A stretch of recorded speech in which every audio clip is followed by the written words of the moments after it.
What's up? What's up? Welcome back, YouTube friends and family. It's another episode of the AJ Red Show, and tonight we're going to be talking about the Real Housewives of Atlanta. My dear, the last episode before the motherfucking reunion. Y'all want to chat about it a bit? We going to do it any motherfucking way. Y'all ready? It's the AJ Red Show, starring me, AJ Red. Make sure you like, share, and subscribe. Thanks for watching. Now let's get into it. What's going on? What's going on? Welcome back to another episode of the AJ Red Show. Tonight we are covering the Real Housewives of Atlanta for the last time this season. This was the last episode. But before I get into that real quick, let me go ahead and say thank you to all of my subscribers who have stuck around with me since day one. I always want to stop and make sure I give respect to you all, because without you all, there would be no me. Well, not literally, here on this platform. How about that? Because my mom and my daddy made that possible. But anyway, thank you guys so much for doing all that you do. I ask so much of you, and you all deliver so much more than what I can even ask for. For those of you who are new to the channel, if this is your first time watching this video, please go ahead now, hit that like and subscribe button. That subscribe button is going to make sure that you get the announcements engraved, honey, when I send out these videos. And hit that thumbs up. Because that's the like button, and I like that button because it's to be liked. So jumping right into the last episode of the Housewives of Atlanta. I want to say big shout out to Kenya. Kenya got it done. She got that hair care line. She might have fucked around with Walmart, cooking all the samples and everything in because she was too busy playing around with Mark, and doing some other things that wasn't really serving her well in the present moment. But big shout out to her. She finally got that taken care of. The meeting with Sanya and Marlo. I'm trying to think. Yes, Marlo brought the boys over to Sanya's house. As Sanya said, she would, she wanted to spend some time with the boys, kind of interact with them, let them spend some time with Ross, which they actually did. Ross took them outside and kind of showed them, some manly things, changing the oil in the car, changing the tires, some quick, simple things to get some bonding time in with a man that has goals, respects himself, and has standards. And so I think that was a really good moment for the episode with the boys spending some time with Ross to do some things such as, change a few tires, do a few things, and all this different shit here. What else? Sanya finally decided to go ahead and have that second child, y'all. I figured it was about time because Ross said he had kind of given up on it. He was understanding where Sanya was coming from, where she didn't want to have another child. He wanted to be on board with his wife. He said he wanted to be in the trenches. He didn't mind that. But he wanted to be in the trenches with his wife, Sanya. Hallelu. Love ain't like that all the time, child. Everybody looking to be down in the trenches with you. They don't want to be in the trenches at all because they don't know what it takes. But Ross said he wants to do that with Sanya, but Sanya in turn gifted him with saying, you know what, fuck it, it ain't that bad. The child needs a playmate. I want to keep my husband, even though he said he's willing to stay. I want to put a stamp on that. I can go ahead and put another pair of feet running around this motherfucker, pitter-patter, another crumb snatcher to run my nerves crazy and yanking at the back of my clothes and shit while I'm trying to get things done and, get things all set up. What else? Sheree claiming she done booked the venue, child, and spent $1 million bones and still ain't got the motherfucking pieces. She expecting 25, but she only got, expecting 24, but she only got 5, allegedly. That's what she told us in the beginning of the thing. So we gonna see how the fuck that turns out. Anyway, Marlo meeting with her mother. I want to say I thought I seen Marlo's mom on the show before, but I didn't know Marlo's mama had went on a rant, acting all kinds of crazy and shit, and broke out the door and run around to the neighbors acting like a fool, knocking on the door, talking about how Marlo ain't no but a low down dirty bitch and all this different shit. And probably, fuck it, there probably was some truth to it, because as we've seen Marlo doing some trashy ass shit on here, I told y'all, she just act like trash, That's how she conducts herself with the ladies. I mean, that's one thing to shade, but there's another thing to go below the belt and actually be beneath ladylike, you know, and just drag the other girls in such a way to where it's damn near no coming back from it. But it was good to see her with her mother in her closet trying on her good items, her good renter closet and shit like that.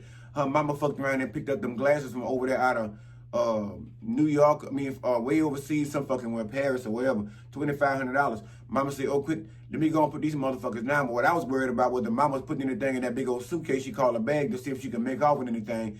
Just in case Marlo didn't give her shit or the conversation didn't go the right way, she had a little something to go pawn so she can actually, you know, live on a little bit more. You know, eat a couple of more meals down to the Luby's or something like that, you know. Get a good bus ticket or a good flight ticket back home, pay some bills at the house. $2,500, I'm pretty sure, would go far in her land.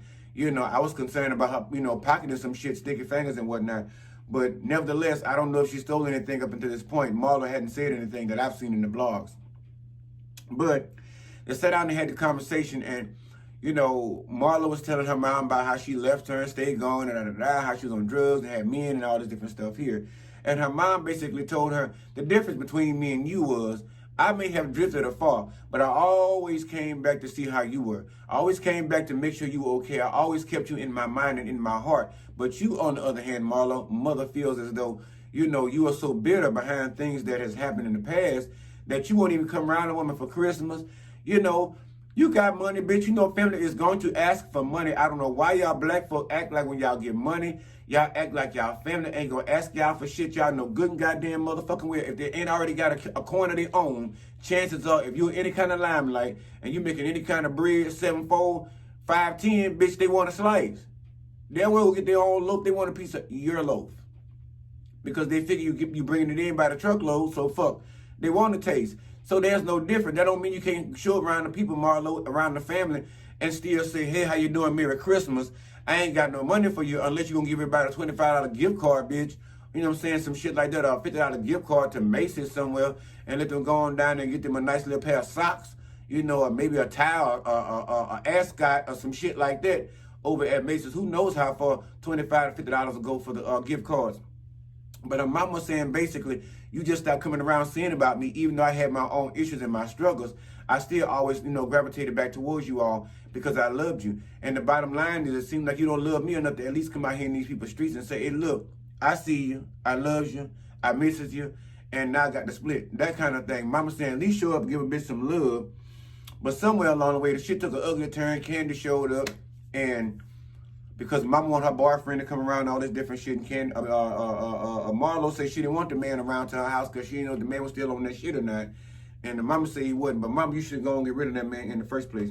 Cut the bullshit out. You like you too old. You're snacking on the motherfucking, you're gumming on the fucking advertisers over there to my how good it is, but you ain't got a lick of motherfucking teeth in your mammy fucking head. So the bottom line is it's time to come in out of the cold and leave the motherfucking dope alone.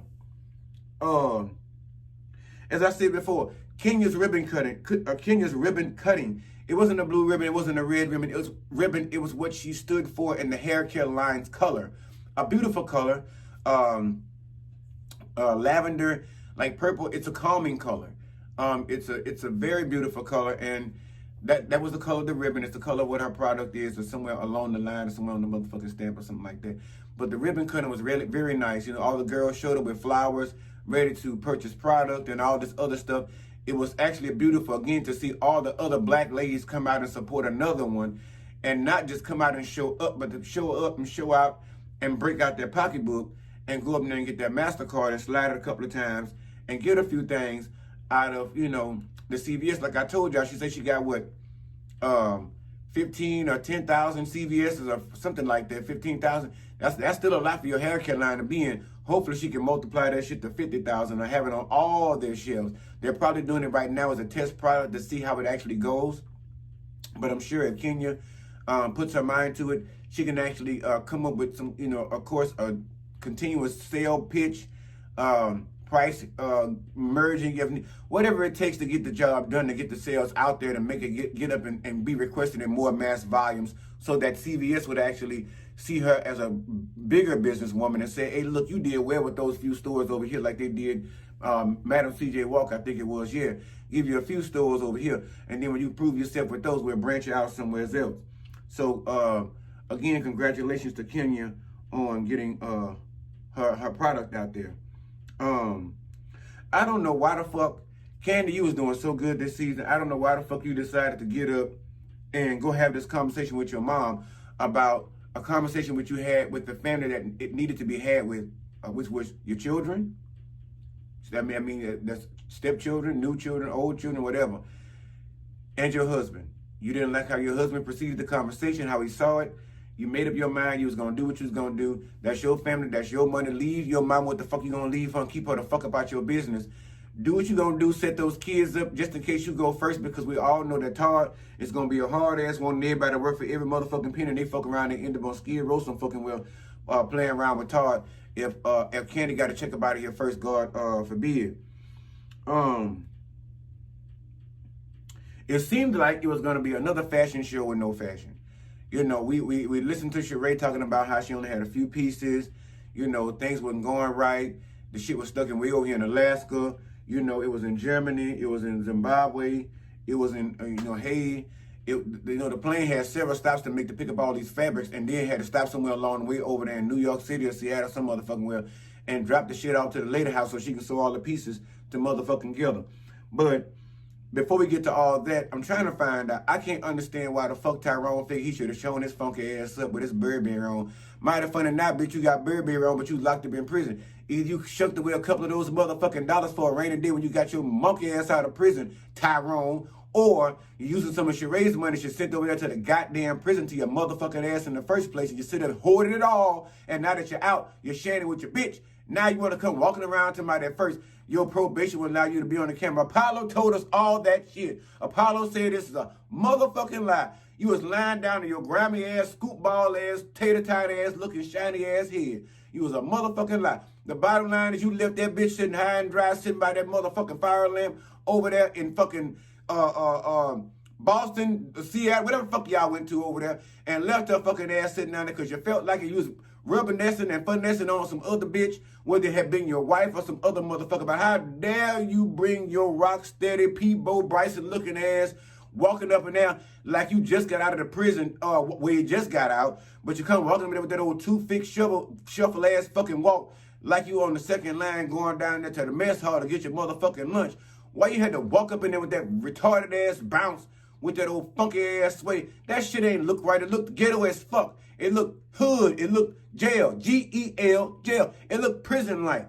It didn't look right. I didn't like it. What the fuck you come walking your ass up here for? Now what the fuck you want? And what the part that really made me mad and pissed me off with Sheree was the fact that even though he brought his fucking ass up in there and wanted to speak now, you know I had to ride through and pass through on your day. What the fuck, nigga? You ain't been calling. You ain't apologizing. You still feel like you don't owe a bitch no apology. So to come in here and hug up on me and kiss, fuck that. Security, no. Not today. Then on top of all of that, while you have packages that have soap said been in Alaska and had to stop several ways down the fucking map over here to the Peach place, and down there to the Peach State, before it makes its other final stop with the lady over here for sewing and fixing and altering and all this other shit. Now it finally gets to you, bitch. You still in a fix on the fritz with your motherfucking show. She by Sheree had to come to fruition this day. Just saying. We always waiting on, we always looking for it. So how dare you sit your silly ass up and waste your motherfucking time with Tyrone, standing up there talking to him, arguing with him, trying to prove your motherfucking point. Fuck that part of your storyline. Guess what, bitch? That part of your storyline is over with. Tyrone, ain't nobody studying about him no more. The part of your storyline that everybody's looking at right now is what we all have been waiting for in the last maybe fucking 14 years, bitch. She by Sheree to come to fruition this day. We're not worried about Tyrone. Don't even call Tyrone no more. We already blocked Tyrone. We done steamed out our puss from Tyrone. You done did all this extra shit to give it to Tyrone, yet you let him bring his old... Bitch, you better get some sense in your fucking head, Sheree. You too motherfucking old to be sitting there falling in love over some fuckery. Fall in love with some reality, honey. Because right now, Tyrone is not reality. Hell, you over there fucking with, I forgot the man's name, they mentioned it on the fucking show. You over there fucking around with the motherfucker from Marriage to Hunterville. He ain't no real man. Loose him go. You keep fucking with fuck niggas. your business end and stuff might be looking good right about now, but honey, you and these fuck boys you keep playing around with. Nevertheless, you know, here it was on the edge of our seats, honey. We were sweating like a motherfucking hose in church. You know, we were sitting there waiting, trying to see, is She by Sharee gonna be presented to us on this day? The last day, the last episode, the Grand Dame, all this good glorious shit before these bitches already, because they already started filming for the reunion. I can't wait to cover that shit, because it's gonna be, seem like to me, a little off the chain. I don't know, we gonna find out, because you know how they drums up the bullshit. But the bottom line is, She by Sharee, honey, has presented itself this day. Let's just say, some were saying, here we go with, I want to jump on this motherfucking case immediately. I told you. They're saying, you know, it was worth the wait, 14 years. It was beautiful. It was gorgeous. This is what other folks are saying. Now, me personally, I'm not going to say all that shit about it was worth no wait for no 14 years, because 14 years was a long motherfucking time. You know, elephants don't stay pregnant that long with their ideas being, you know, birthing their ideas. And they pregnant for 2 motherfucking years.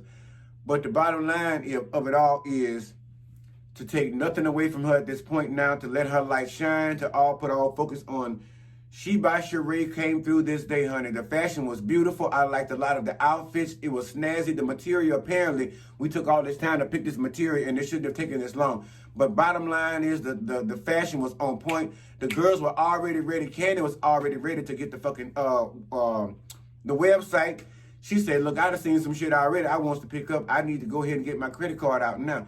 That's what I'm saying. These are the friends you want in your corner, whether they be friends or sometimes foes. You know, y'all fall out with them. But those are the people you want in your motherfucking corner. You don't want somebody in your corner, oh yeah, it was nice, but I can't afford it. Bitch, you can more than afford it. You bitch, you can afford it what the fuck you want.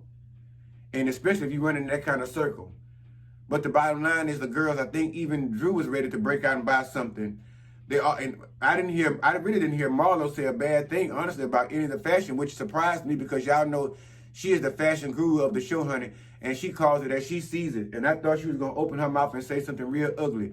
But the fashion show was beautiful. I'm so glad and I'm so proud of Sharee for finally making a fool out of us bitches and going ahead and getting this motherfucking runway together, getting these modelers out here, getting them doing what the Lord told them to do, go around and show them clothes to the hoes on the sidelines and get them to buy, sell, like the stock market. The whole thing was beautiful. And Sharee, I think it gave her a big boost of confidence. It gave her a boost of confidence. It put her mind at ease. It put her heart at ease. It put her spirit at ease. But it made her heart flutter. I think I would have been crying myself, honestly, all over the place in the background and everything else, especially after everything was all done. Again, the fashions were gorgeous. Honestly, myself, now that the fucking website is up, I'm about to go down here to the website and see what I can buy on the men's line, because Apollo did rock that red outfit, so I do like that one. There was a couple of others I did see that I wanted, so She by Sharee, bitch, here I come. I'm going to be online tonight probably trying to see what it is I can scroll for and troll for and buy offline and see what I can get and patronize. Honestly, I'm trying to patronize all of y'all, bitch. I'm trying to go down here. Y'all see I have long, luxurious hair. Yes, long, luxurious hair. Now, I don't know what kind of hair products Kenya has, but I'm going to go over there to the CVS if it's over here by me. I'll either go on her website and I'm going to order a little something. I'm going to show it to y'all when I get it. Who else? I ought to go down there and buy Candy Coated Nights. Go there to the dungeon and buy some old freaky ass bullshit and pull it up over here on the camera for y'all and let y'all take a look. I'm into it. Yes, I'm into it. Fuck that. Candy Coated Nights, yes, I'm into it. Sex toys, yes, into it. Drew, I don't know what Drew has going on. I'm not finna buy a Drop It With Drew membership because I don't see her dropping it with Drew other than, you know, broken another ripped Achilles. I would love to buy anything else that she probably has that's in a reasonable motherfucking range. I'm not finna go over here to the rental closet because I don't wear women's clothing. I don't dress up. I don't do drag, so they ain't gonna do me no good unless you do a men's line for the boys to get them a business or a LLC started, which is smart at this present moment, Marlo. Sanya, I don't know what Sanya got going on.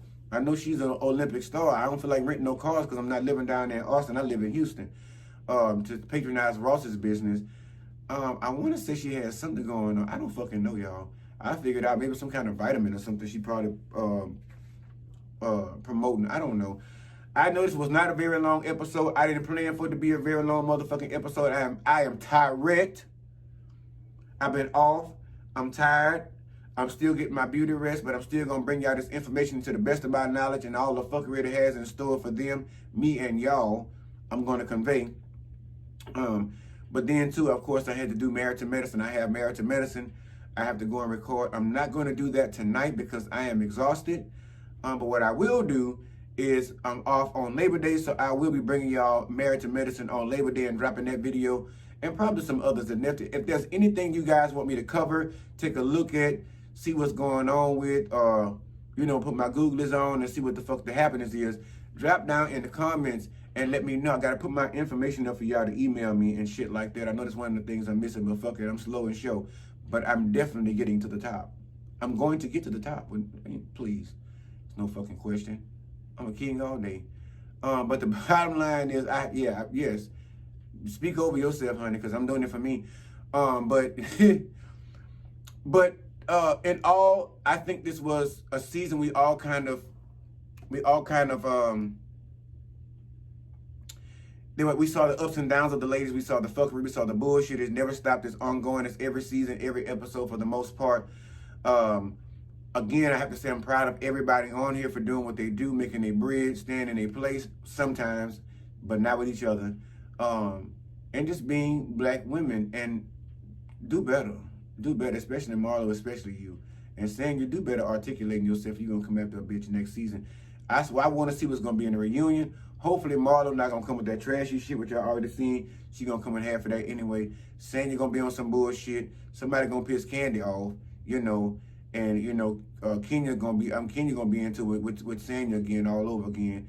And Drew and these other two bone care. I don't know. They're going to fall up in the motherfucking gap somewhere. But anyway, that's all I have for this motherfucking episode. The final episode of The Real Housewives of Atlanta, season 14. We're going to see what the fuck the reunion looks like. And with our hiatus and get on the next motherfucking train. How you doing? So with that being said, share with somebody you know. Share with somebody you don't know. Share with a motherfucker you like. Share with a motherfucker you don't like, because if you don't like me, hey, they probably don't like your ass either, but I'm sure they'll like me. Yeah, of course they will. Duh. I'm lovable. Why would they not like me? Right?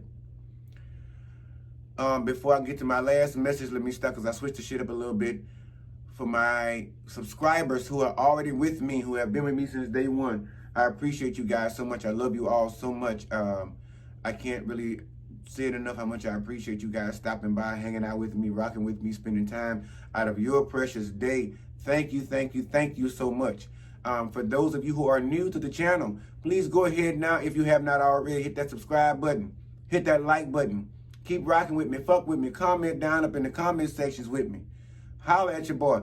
I want to be personable. I want to talk with people. I don't want to be one of the celebrities that, you know, fade off in the back and think I'm too much and all that shit. I will never be that. Never. I don't care how big y'all make me. I'm never going to be that. Period. I love people, and that's why I do this shit. So, love yourself and love on somebody else only if they're willing to love on you in the same way back. Hallelujah. Because we ain't taking no motherfucking shorts. This is 2020, soon to be 2023, because the months are going by fast as a bitch. So the bottom line is, don't take no shorts. Stand in your truth, stand on your motherfucking 2 feet, and tell them, look, you love me or you love me not. Hallelujah. Anyway, y'all, love y'all. Y'all take care. Until the next video, holla.